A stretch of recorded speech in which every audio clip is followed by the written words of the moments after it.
நம்பும் மனிதர்கள் யாவரையும் உம் கிருபை சூழ்ந்து கொள்ளும்.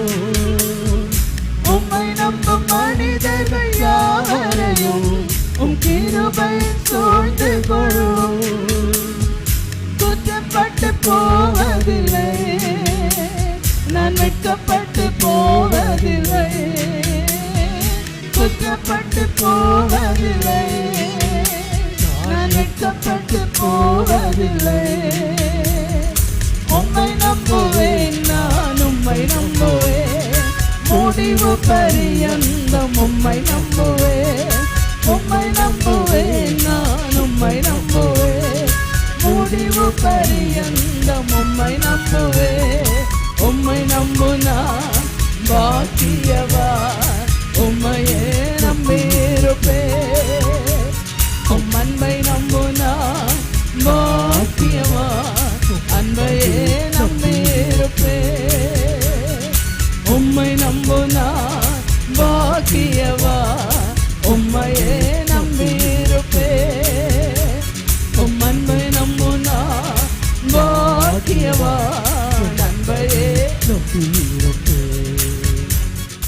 இங்கே தாவீது அந்த கடினமான சூழ்நிலையில் கர்த்தர் என்னை எப்படி நடத்துவார் என்று அறியும் வரைக்கும், அறியும் மட்டும் அவன் தேவனுடைய நடத்துதலை அறிய விரும்பினான்.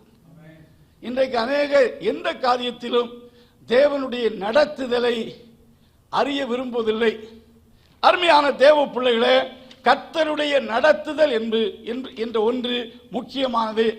இந்த ஆசாப்பை குறித்து பார்க்கும்போது 73ஆம் சங்கீதம் 24ஆம் வசனத்தை வாசிங்க.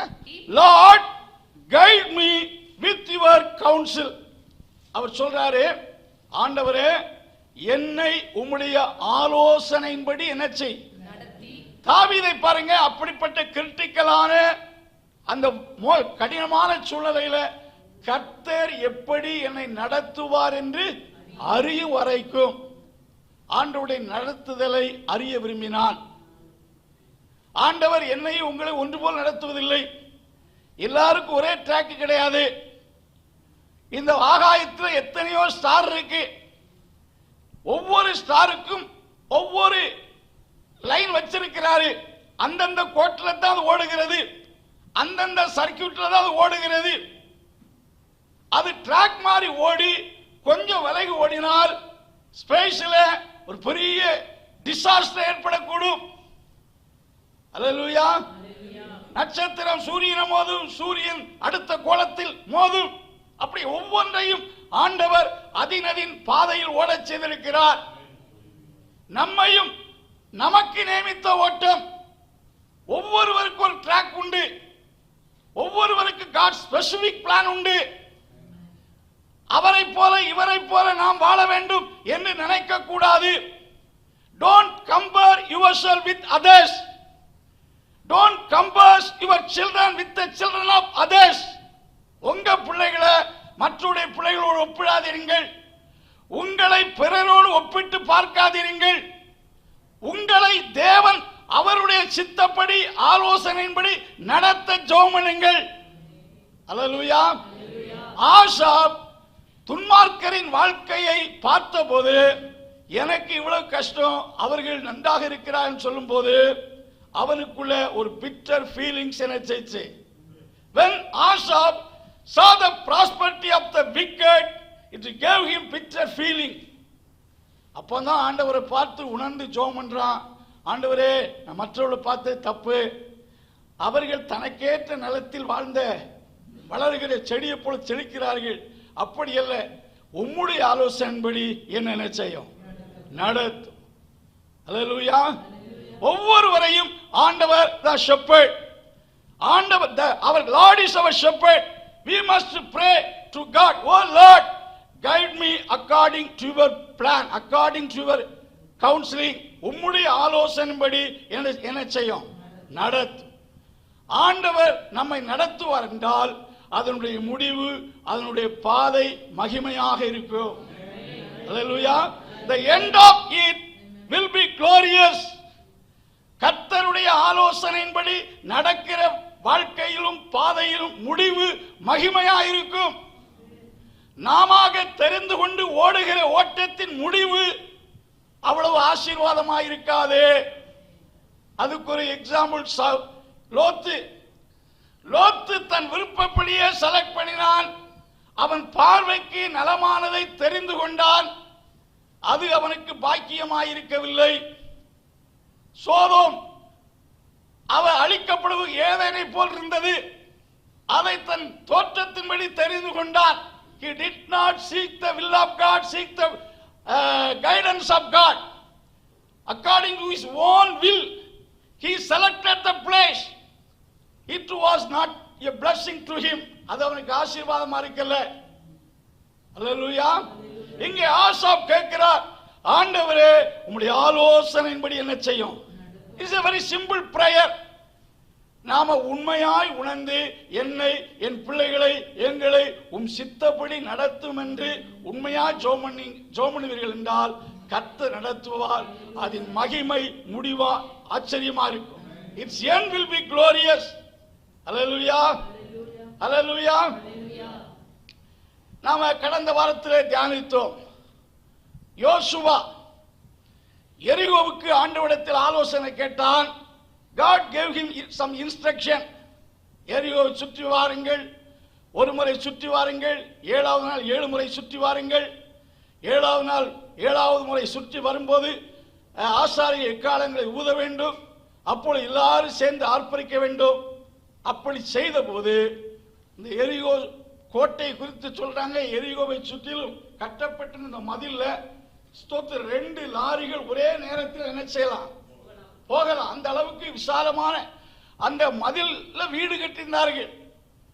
10 அடி ரோடு, 10 அடியில வீடு கட்ட முடியாது அந்த அளவு. ஏனென்றால் அவர்கள் கட்டுகிற கோட்டை சுவர் தான் தங்களுக்கு பாதுகாப்பு என்று கருதினார்கள்.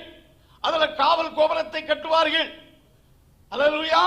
அவ்வளவு பெரிய திக்கஸ்ட் ஹையஸ்ட் வால் எரிகோவை சுற்றிலும் இருந்தது.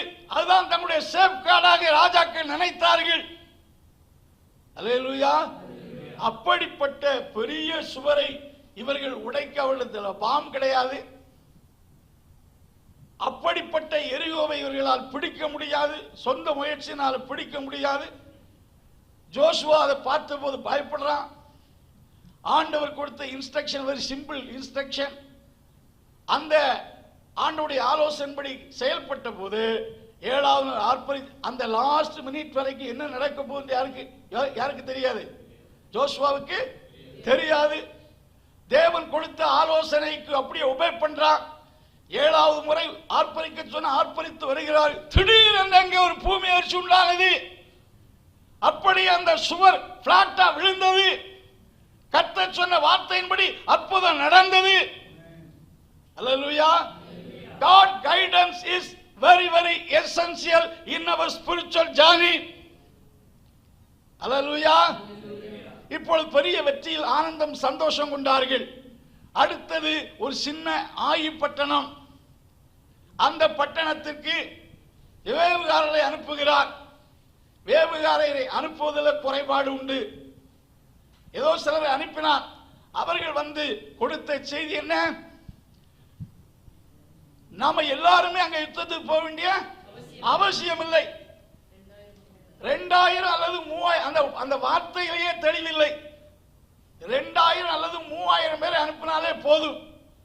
6 லட்சம் புருஷர்கள் எப்படி ஒரு 5 லட்சத்துக்கு மேற்பட்ட போர் வீரர்கள் இருப்பார் என்ற எல்லாரையும் அனுப்ப வேண்டிய அவசியம் இல்லை. 2 அல்லது 3000 பேர் போனா போதும்.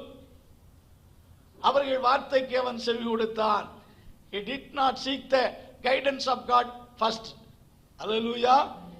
Hallelujah. 3000 பேர் போறாங்க.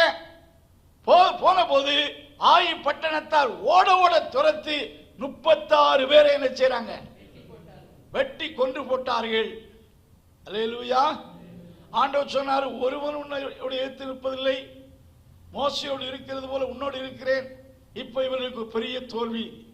36 பேருடைய சாவுக்கு யார் பொறுப்பாளி? 36 சோல்ஜரை இழந்த குடும்பத்தின் மக்கள் கண்டிப்பாக யோசுவாவோடு வந்து ஆர்கியூ பண்ண வருவார்கள் என்று அச்சம் இருந்தது. என்றாலும் இப்பொழுது எதிரிகள் எங்களை குறித்து கேள்விப்பட்டால் என்ன நினைப்பார்கள்?